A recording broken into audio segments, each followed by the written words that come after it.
অত্যন্ত মর্মান্তিক এক ঘটনা আমরা গত পরশুদিন খবর পাই এবং মুখ্যমন্ত্রী এ নিয়ে নিজে শোক প্রকাশ করে তার রাজ্য পুলিশ প্রশাসনের তরফ থেকে জেলা পুলিশ সুপার এবং রাজ্যের চিফ সেক্রেটারি সহ সবাইকে তিনি ইতিমধ্যে বলেছেন এই ঘটনা নিয়ে মহারাষ্ট্র পুলিশ সহ মহারাষ্ট্রের রাজ্যের সরকার এবং কোরেগাঁও ভীমা যেখানে এই ঘটনাটা ঘটেছে সেখানকার পুলিশ প্রশাসনের সাথে কথা বলে যাদের কঠোরতম শাস্তি হয় যারা এর সাথে যুক্ত, এবং সংবাদ মাধ্যমে আপনারা যারা রয়েছেন সাংবাদিক বন্ধুরা, সুখেনের যে ভিডিওটা সমাজ মাধ্যমে বিভিন্ন জায়গায় রয়েছে আপনারা দেখেছেন, মানে যে নৃশংস বর্বরোচিত ভাবে তাকে আঘাত করা হয়েছে, মারা হয়েছে, তার দেহের দিকেও তাকানো যাচ্ছে না। এবং আমি তার পরিবারের দুই ভাই, তারা তিনজন একসাথে কাজ করতেন কোরেগাঁও ভীমার একটা অটো পার্ট ম্যানুফ্যাকচারিং একটা কোম্পানিতে, এবং 2009 থেকে তারা সেখানে আছে। তার ভাই যে আমাকে বললো, বড় ভাই, তিনি প্রায় 2009 থেকে সে কোম্পানিতে কাজ করছে। তো আজকে নেই করেও 16-17 বছর হয়ে গেল। এবং সুখেনের যে শিফটটা ছিল 3:30 থেকে রাত্রি 11:30 অব্দি ওর ডিউটি আওয়ার ছিল। ও 3টের সময় বেরোয়, তারপর তার বড় ভাই তাকে ফোনে যোগাযোগ করার চেষ্টা করে। সন্ধ্যেবেলা একবার ফোন করেছিল, ফোন বন্ধ ছিল। পরবর্তীকালে রাত্রিবেলা 12টার সময় ফোন করে, তখনও ফোনে পাইনি। সকালবেলা তিনি তার ডিউটি সেরে সকাল 7টায় নিজের কোয়ার্টারে ফিরে এসে 7টা, 7:30টার সময় আবার ফোন করে, ফোনে পাইনি। হঠাৎ করে বেলার দিকে তাকে পুলিশ প্রশাসন ফোন করে জানায় যে তার ভাইয়ের চোট লেগেছে। তারপর গিয়ে তিনি তার ভাইয়ের মৃতদেহ দেখে প্রায় ভেঙেই পড়েছেন, সেখানেই প্রায় অজ্ঞান হয়ে যাওয়ার মতো। এবং পরিবারের তার বাবা রয়েছেন, তার মা রয়েছেন, তার এক বোন রয়েছে। সুখেনরা 3 ভাই ছিল এবং বেশি তো বয়স না, 30-31 বছর বয়সের একটা তরতাজা যুবক। কি কারণে মৃত্যু, কেন মৃত্যু, এগুলো তো সবই তদন্ত সাপেক্ষ। আমি কোনো মৃত্যু নিয়ে রাজনীতি করি না, কিন্তু গত 6-8 মাসে একাধিক ঘটনা, বিশেষ করে বিজেপি শাসিত যে রাজ্যগুলো রয়েছে, মহারাষ্ট্রে আমরা যেমন দেখেছি, হরিয়ানাতে দেখেছি, কিছুদিন আগেও রঘুনাথপুরের প্রায় 7 জন যুবক, 8 জন যুবক, ছত্তিশগড়ে তাদের হেনস্থা করা হয়েছে। উড়িষ্যায় প্রায় 6-7 জনকে টর্চার করা হয়েছে। একজন এসটি আদিবাসী ছেলে 1 মাস আগে আমরা জানুয়ারিতে উড়িষ্যায় তাকে বাংলাদেশি বলে দাগিয়ে দেওয়া হয়েছে। হরিয়ানায় টর্চার করা হয়েছে। আমি তার সাথে এই ঘটনাকে যুক্ত করতে চাই না, তার কারণ পুলিশ তদন্ত করছে এবং সবকিছু তদন্ত সাপেক্ষ। আমাদের তরফ থেকে, আমরা যেমন রাজ্যের তরফ থেকে মুখ্যমন্ত্রীর নির্দেশে রাজ্যের প্রশাসনের দায়িত্বে যারা রয়েছেন, জেলা প্রশাসনের দায়িত্বে যারা রয়েছেন, তারা মহারাষ্ট্র পুলিশ এবং কোরেগাঁও ভীমার নির্দিষ্ট সেই এলাকার পুলিশ প্রধান বা দায়িত্বে যারা রয়েছে সেই প্রশাসনের কাউন্টার পার্টের সাথে কথা বলবেন। কিন্তু তার সাথে সাথে 7-10 দিনের মধ্যে কোন রকম কোনো ব্যবস্থা না নিলে, এবং যারা করেছে শুধু ব্যবস্থা নিলেই তো হলো না। আমরা দেখেছি বিজেপি শাসিত রাজ্যে একটা লোক এমনকি খুন, অপহরণ, ধর্ষণের মতো অপরাধ করার পরেও বেল পেয়ে বাইরে চলে আসে। তাদের বিরুদ্ধে চার্জ ফ্রেম করা, ট্রায়াল শুরু করা এবং নির্দিষ্ট সময়সীমার মধ্যে ট্রায়াল শেষ করে অভিযুক্তদের দোষী সাব্যস্ত করা, এই দায়িত্বটা মহারাষ্ট্র পুলিশের। আর তারা যদি না পারে, তারা কেস ট্রান্সফার করে দিক স্টেটে। আমি 50 দিনের মধ্যে ব্যবস্থা নিয়ে দেখাবো। খালি একটা লোককে আমি 2 দিনের জন্য, 4 দিনের জন্য, 7 দিনের জন্য একটা মার্ডার কেসে অভিযুক্ত তাকে ঢুকিয়ে দিলাম, নিয়ে আবার বেলে বার করে দিলাম, তাহলে তো হবে না। যদি তার বেল হয়, বেল ক্যান্সেলেশনের জন্য ফাইল করতে হবে। সেক্ষেত্রে পরিবারকে যা আইনি সাহায্য সহযোগিতা লাগবে আমরা করব। আমাদের দলের যতটুকু সামর্থ্য, সীমাবদ্ধ সামর্থ্য রয়েছে, আমরা নিশ্চিতভাবে পরিবারের সাথে আমি কথা বলেছি, তার বাবাকে আমি আশ্বাস দিয়েছি যে আপনাদের যেখানে যে আইনি সাহায্য, সহায়তা, সহযোগিতা লাগবে আমরা সেগুলো করব। এবং যারা এর সাথে যুক্ত, জাতি, ধর্ম, দলমত নির্বিশেষে তাদের কঠোর শাস্তি আমরা দাবি করছি। আমি শুনেছি ইতিমধ্যেই একজনকে পুলিশ গ্রেফতার করেছে, কিন্তু আরো কয়েকজন এর সাথে যুক্ত রয়েছে। আমরা যতটুকু খবর পেয়েছি, যারাই এর সাথে যুক্ত সেখানে যা এভিডেন্স থাকবে, সিসিটিভি ফুটেজ থাকুক, ফোনের টাওয়ার লোকেশন ধরে কারা সেখানে ছিল, কি কারণে বচসা, কিভাবে এইভাবে তাকে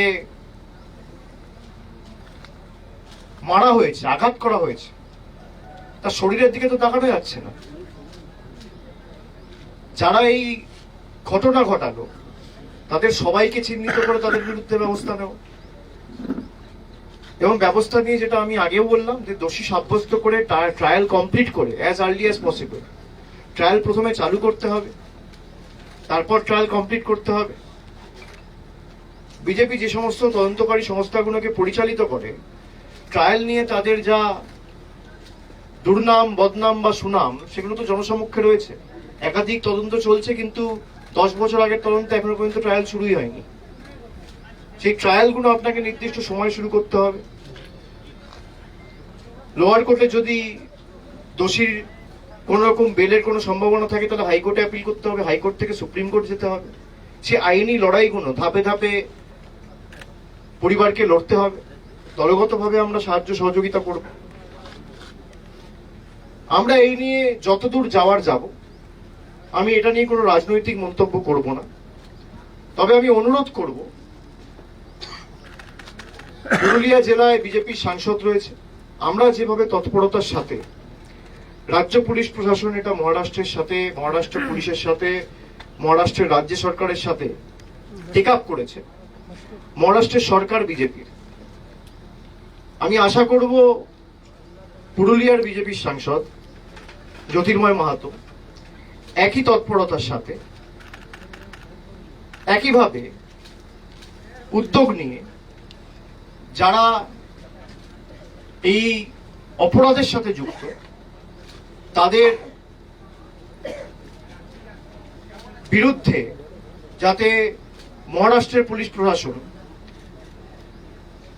দ্রুত ব্যবস্থা নিয়ে ট্রায়াল কমপ্লিট করে তাদের দোষী সাব্যস্ত করে, সে নিয়েও দরকার হলে মহারাষ্ট্রের মুখ্যমন্ত্রী এবং দরকার হলে কেন্দ্রের স্বরাষ্ট্রমন্ত্রীর সাথেও কথা বলবে। আমি এই নিয়ে কোনো রাজনৈতিক মন্তব্য করব না। তাদের যতটুকু পরিধি রয়েছে, তারা বাংলার মানুষের টাকা বন্ধ করার সময় তো দিল্লিতে গিয়ে দরবার করে, তদবির করে, তখন তো কাউকে বলতে হয় না।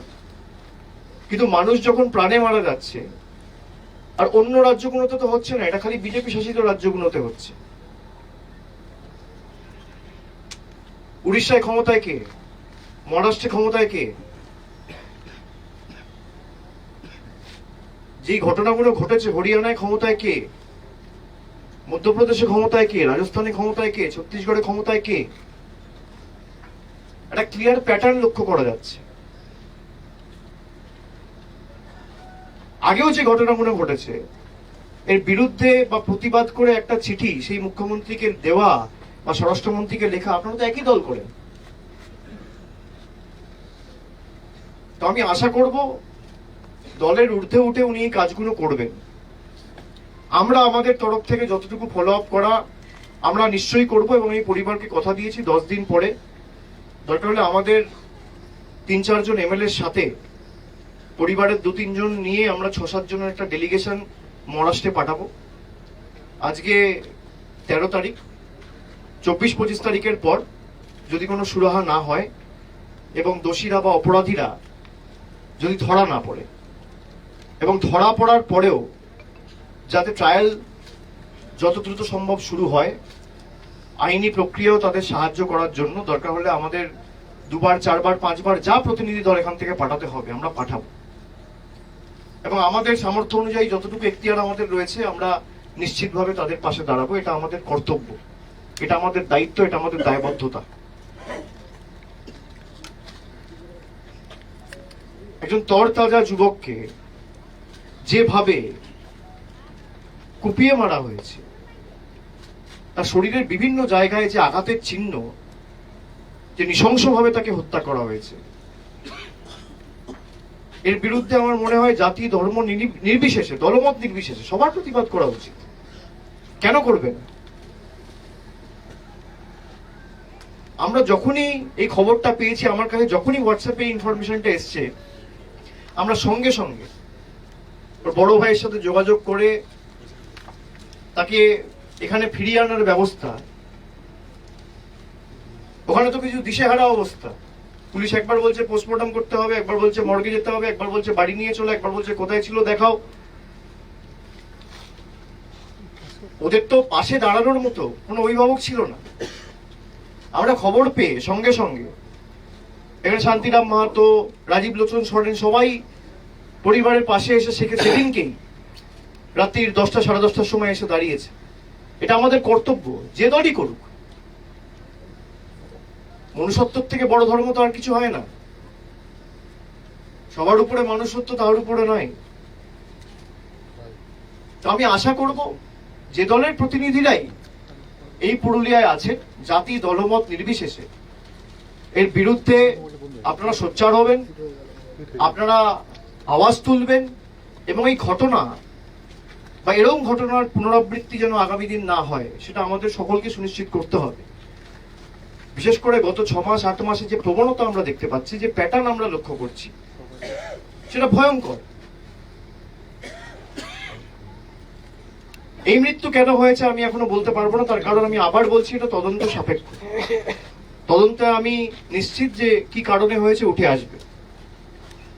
কিন্তু প্রত্যেকটা খুন, রাহাজানি, ধর্ষণ, গুন্ডামি, বাংলা বিদ্বেষী মানসিকতা, মনোভাব, আচরণ, দৃষ্টিভঙ্গি, এটা একের পর এক খালি বিজেপি শাসিত ডবল ইঞ্জিন সরকারের।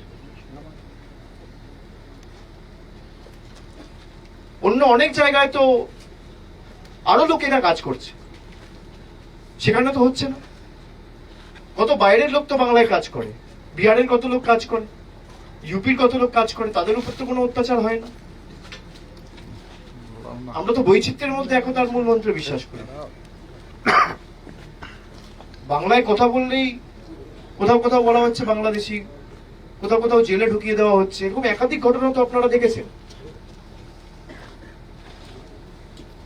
আমি আশা করব যারা মৃত্যু নিয়ে রাজনীতি করে তাদেরকে বলবো যে অ্যাটলিস্ট আপনারা এইটুকু করতে পারেন যে একটা ফোন তুলে মহারাষ্ট্রের যিনি মুখ্যমন্ত্রী দেবেন্দ্র ফডনবিসকে ফোন করে বলবেন যে আমার জেলার একজন তরতাজা যুবক কাজ করতে সেখানে গিয়ে একজন পরিযায়ী শ্রমিক, 31 বছর বয়স, তাকে খুন করা হলো, হত্যা করা হলো, আমরা এর বিচার চাই। ফোন করে যদি বাংলার মানুষের টাকা আটকাতে পারেন, রাস্তার টাকা আটকাতে পারেন, বাড়ির টাকা আটকাতে পারেন, সুবিচার তো চাইতেই পারেন। এইটুকু তো আশা করা যায়। আর আমাদের রাজ্যের তরফ থেকে মুখ্যমন্ত্রী নির্দেশ দিয়েছেন, রাজ্য পুলিশ প্রশাসন ইতিমধ্যে টেক আপ করেছে, যারা যারা অভিযুক্ত কেউ ছাড় পাবে না। তার জন্য যত দূর যাওয়ার আমরা যাব। আমরা হাইকোর্ট, সুপ্রিম কোর্ট, যেখানে দরবার করতে হবে, যেখানে অ্যাপিল করতে হবে, ট্রায়াল নির্দিষ্ট সময়ের মধ্যে শেষ করতে হবে, এবং দোষীদের, অভিযুক্তদের, অপরাধীদের দৃষ্টান্তমূলক শাস্তি আমরা দাবি করছি। তাদের সমাজে থাকার কোনো অধিকার নেই। সে যেই যুক্ত হোক, যে জাতি হোক, যে ধর্ম হোক, যে দল হোক, যারা মানুষের প্রাণ কেড়ে নেয় তাদের বিরুদ্ধে যত দ্রুত সম্ভব বিচার ব্যবস্থাকেও আমি অনুরোধ করব, যত দ্রুত সম্ভব তাদের দোষী সাব্যস্ত করে তাদের কনভিক্ট করতে হবে। আর কোনো মতে পুলিশকে এখান থেকে আমি আমাদের তরফ থেকে যতটুকু বলার, আমি মুখ্যমন্ত্রীকে নিজে অনুরোধ করব, এবং তিনি ইতিমধ্যেই বলেছেন, আমি আবার কলকাতা ফিরে গিয়ে তাকে বলবো যে যারা ধরা পড়বে তাদের যেন বেল না হয়, সেটা আমাদের সুনিশ্চিত করতে হবে। আর যে দুই ভাই কাজ করত তাদের সাথে আমার কথা হয়েছে, তারা আমাকে বলেছে যে আমরা আর ওখানে ফিরে যেতে চাই না। তো আমরা দলগতভাবে রাজ্যের মুখ্যমন্ত্রী এবং আমাদের দলনেত্রী মমতা বন্দ্যোপাধ্যায়ের কাছেও তাদের আবেদন রাখবো যে তাদের দুই ভাইয়ের যেন চাকরি বা কর্মসংস্থানের ব্যবস্থা আমাদের মানবিক রাজ্য সরকার আগামী যত দ্রুত সম্ভব তাদের এখানেই করে দেয়, যাতে তাদের পুরুলিয়ার মাটিতেই তারা থাকতে পারে এবং বাইরে তাদের যাওয়ার কোনো দরকার না পড়ে। আমরা কারোর কাছে মাথা নোয়াবো না। আর তারা তো আজকে যায়নি, ওর বড় ভাই আমাকে বলছে 2009 সালে গেছে। অনেক রাজনৈতিক দলের অনেক নেতারা অনেক বড় বড় কথা বলছে যে পেটের দায় যেতে হচ্ছে, তাহলে রাজ্যে কর্মসংস্থান হচ্ছে না কেন? 2009 সালে গেছে। আর তাদের যুক্তিতেই যদি আমি ধরি, ভারতবর্ষে গত 14 বছরে 3.5 কোটি ভারতীয় দেশ ছেড়ে চলে গেছে, অন্য দেশে পেটের দায়ে কাজ করছে। তাহলে তাদের যুক্তিতেই যদি আমি ধরি, তাহলে পেটের দায়ে যে দেশ ছেড়ে কেউ আমেরিকা, কেউ সিঙ্গাপুর, কেউ দুবাই, কেউ কুয়েত, কেউ অন্যান্য দেশে যারা গিয়ে কাজ করছে, তাহলে তাদের ব্যর্থতাও তো এখানে কেন্দ্রে যে রাজনৈতিক দল ক্ষমতায় রয়েছে তার। কোন জিনিসকে নিয়ে কারো রাজনীতি করা উচিত নয়। কেউ যদি ভালো একটা কোনো সুযোগ পায়, তার যেখানে ইচ্ছা গিয়ে কাজ করার অধিকার রয়েছে। দেশের মধ্যে, সমাজের মধ্যে বিভাজন, বিজেপির যে বাংলা বিদ্বেষী মনোভাব, বিচ্ছিন্নতাবাদের মানসিকতা, এই সাম্প্রদায়িক বীজ বপন করা, সমাজকে ভেঙে দেওয়া, গুঁড়িয়ে দেওয়া, আগুন লাগিয়ে দেওয়া, এই যে মানসিকতা, এই মানসিকতার বিরুদ্ধে আমাদের সকলকে ঐক্যবদ্ধভাবে প্রতিবাদ করতে হবে, লড়াই করতে হবে। এবং আমি দলগতভাবে অনুরোধ করব, আমাদের এখানে প্রতিনিধিটা আছে, দোষীদের কঠোর শাস্তি দাবি করে আগামীকাল প্রত্যেকটা বিধানসভায় আমাদের ব্লক টাউনে একটা করে মিছিল হবে, 3টে থেকে 4টে। এবং যেহেতু ওখানে বিজেপি সরকার রয়েছে, আমি সাংবাদিকদের অনুরোধ করব, আপনাদের কর্তব্য যে এখানকার, আমি বান্দোয়ানের কথা বলছি না, বড়বাজারের কথা বলছি না, আমি পুরুলিয়া জেলার কথা বলছি। পুরুলিয়া লোকসভার যিনি সাংসদ, তার কর্তব্য, দায়িত্ব, এবং এখানে যারা বিজেপির দায়িত্বে রয়েছেন, সিপিএম এর দায়িত্বে রয়েছেন, ফরওয়ার্ড ব্লকের দায়িত্বে রয়েছেন, কংগ্রেস প্রতিনিধি যারা রয়েছেন, সকলকে মিলে আমি অনুরোধ করব যে আপনারা ঐক্যবদ্ধভাবে কেন্দ্রকে চিঠি লিখুন, মহারাষ্ট্রকে চিঠি লিখুন এবং পরিবারের পাশে এসে দাঁড়ান, দলমত নির্বিশেষে। এটুকুই আমার সবার কাছে আবেদন থাকবে। Thank you.